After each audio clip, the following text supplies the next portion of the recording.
Thank you, YouTube, for immediately playing this when I was gonna go back to see which one I wanted to watch.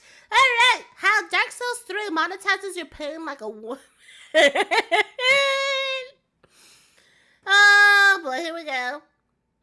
Dark Souls 3 is like a woman. It's irrational, crazy, and anytime something goes wrong, it's not their fault, it's your fault. All the enemies taking out your entire health bar with one shot to compensate for a lack of unique moves.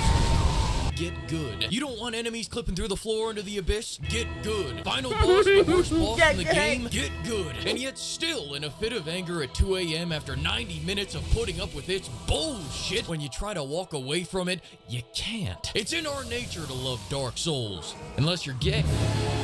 What? What?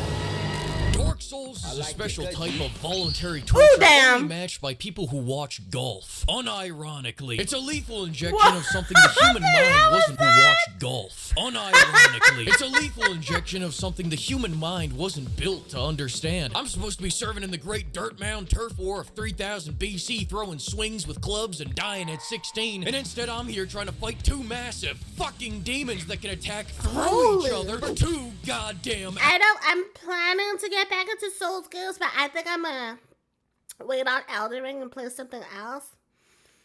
Or Souls like game. I might get Liza P. I've been wanting to play that.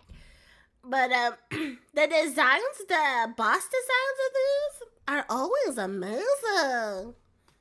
Hours. Oh, and look, this one can fly above the fucking camera. This game is pure distilled cortisol, and in many ways, it's what I consider the Antichrist. Yo, if I could say what my insomnia is like, this is it. Souls game. My dearly betrothed Prototype. Despite both being 9 parts gameplay and a dash of story, Prototype had a relieving, soothing, and comforting gameplay loop that was better than charging the Super Soaker. Dark Souls feels like charging into a fiery building for $60 and then revisiting it every once in a while when you need to remember what it's like to feel that. This game will drive you to drink because of its non-stop, relentless nagging. Ooh, you were auto-locked to the next target. We made you dodge off the fucking cliff. Ooh, we should go meet with my friends on Friday. You never do anything for me. Ooh, you got one shot, and one shot, and one shot. This and game one shot, and one shot. Fall into a painting and start getting your cheeks clapped so hard that seismologists mistake the readings for earthquakes. Then spend the next 2 hours trying to persevere through these crackhead demons, getting fucked by nature so hard I thought I'm playing Baldur's Gate. But the whole time I'm sticking with it, assuming this is just what they call the Dark Souls. Only to then be told, that's a level 80 area, you're level 40, you fucking half-melt Sunday. But now can I tell you something else? What Dark Souls teaches you above all is how to turn shit into shoe shine. And so instead of fighting all these enemies that were pushing my shit in, I instead let them push themselves right off a cliff so that I could collect that life insurance check like a gold digger in South Beach, netting me 20 easy levels.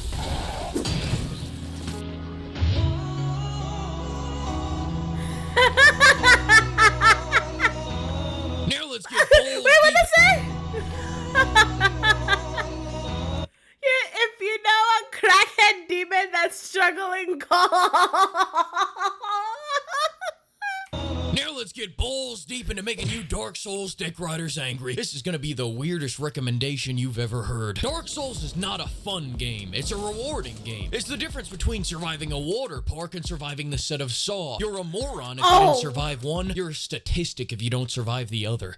You're also a little bitch. You move slow, you hit slow, and you die quick. Dodging is king, blocking is queen, and parrying is the side piece on the other side of town. And of course, backstabbing is the god that rules above all else. The hitboxes are tighter than my busted nuns, and with only a few moves, you're constantly placed at the feet of Goliath as you hear a distant good luck.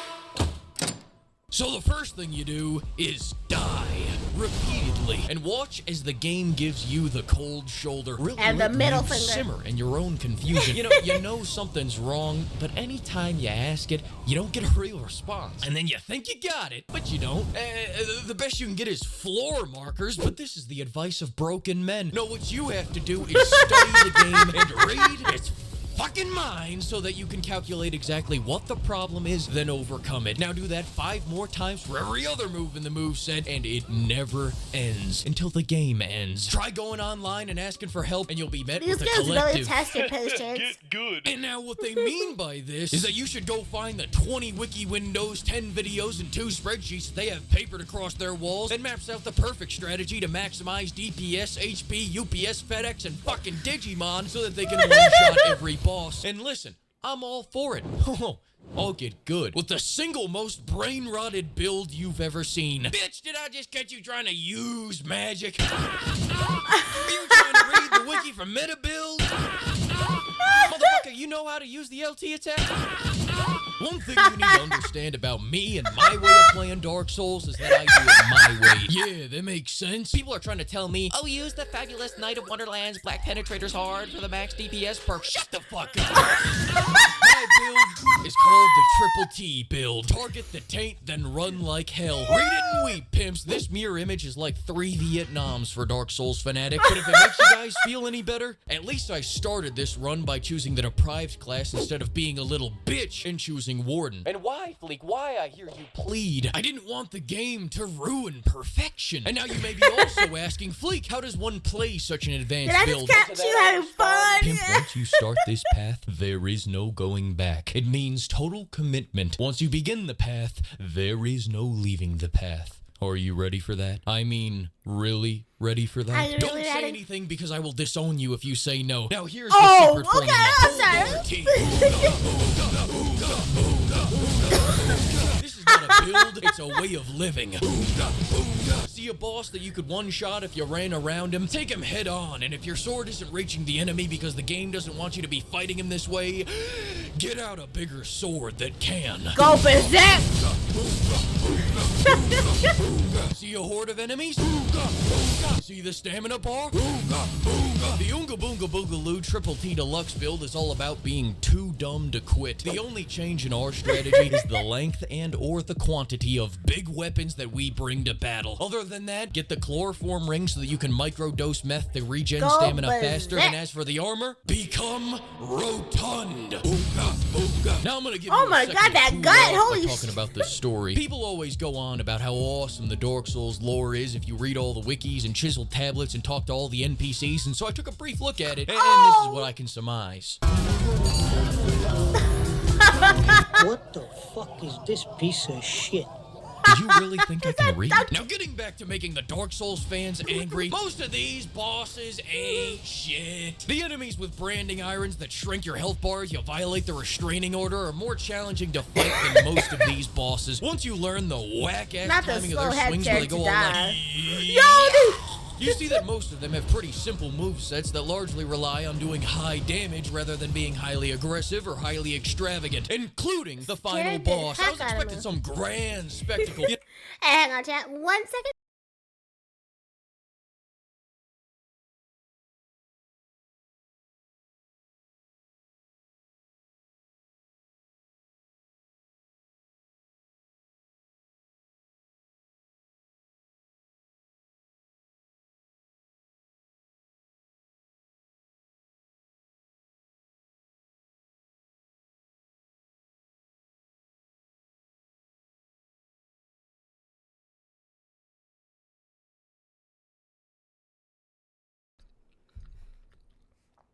You know, some big old demon monster with some crazy drop the sun on you twice, 3 AKs, and an ice katana, 6 arms looking goofy goober. But instead, I just got a dude. Okay. Now, with all that being said, my hairline receded 12 inches because of these 2 bosses alone, and both of them were completely optional. It's like all the pain that was left off the table in the basic bitch base game bosses was all reallocated into making these 2 a living hell. And no, it's not a coincidence that both of them can fucking fly up. Oh my God, sorry. I burned my tongue. Trying that pizza thing, that shadow. Ah! Why is it so painful to watch though? Because I tried Elden Ring. I'd never played a Dark Souls game before. And Elden Ring was my first one. Probably should have picked Elden Ring. So, commentators, let me know which one I should really try first. to get into the groove. My only really issue with Elden Ring is not knowing where to go, and I was worried about using my keys in the wrong place.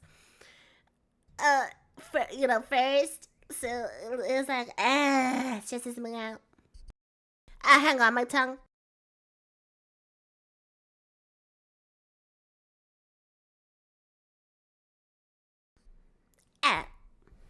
Above your camera, but I'm getting ahead of myself. The Nameless King has two phases, the dragon phase and the no dragon phase, but both phases features him dragging his nuts across your face. Fighting this man for 2 hours is like 2 hours of edging testicle torsion. I thought it would get better once I killed the dragon that can drop the sun on you, but then the second phase is just, what is he doing over there polishing his bike? No. Then the other boss is a separate phase of 2-hour torsion, except this time the first phase is, it's Demon and Pen? I mean, it ain't shit. But then the second phase is all directly I see. Oh, what the hell? That's crazy. Dark Souls, the more I want to play the first. I would be screaming. Oh.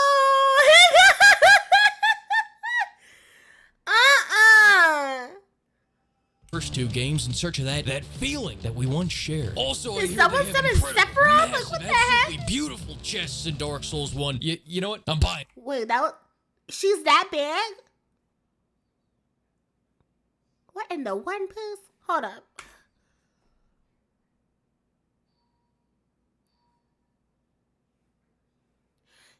She's huge? They have incredible She's that huge? No, really? massive, absolutely beautiful chests in Dark Souls 1. You know what? I'm buying it. I'm doing it. Anyways, I would say that you should play Dark Souls 3, but I'm pretty sure it's against YouTube toss to threaten someone like that. Besides, I want you to preserve that beautiful, pure mind of yours, because after playing this, I'm not sure I have much sanity left. Let's go on to the pizza joint. We're going down to the pizza party. Let's go on to the pizza joint. Let's go to the fucking pizza joint. Look at the game. Let's go on to the fucking pizza joint. Do you see? Yes, yeah. That's right. Huge thanks to the flock of pimps for funding this pain, and all the pimperers for keeping this clown car packed with nitro. And welcome to the new pimperers: Pimperer the Pimperer of Mankind, Pimperer Ben Carmine, Pimperer 12-piece Spicy, Pimperer Captain Titus, Pimperer Tyrion Dracone, Pimperer Herschel, and Pimperer Smokey Ryder. Thank you, Pimp. Okay, well, I don't know why I was expecting to say it was like a dirty name.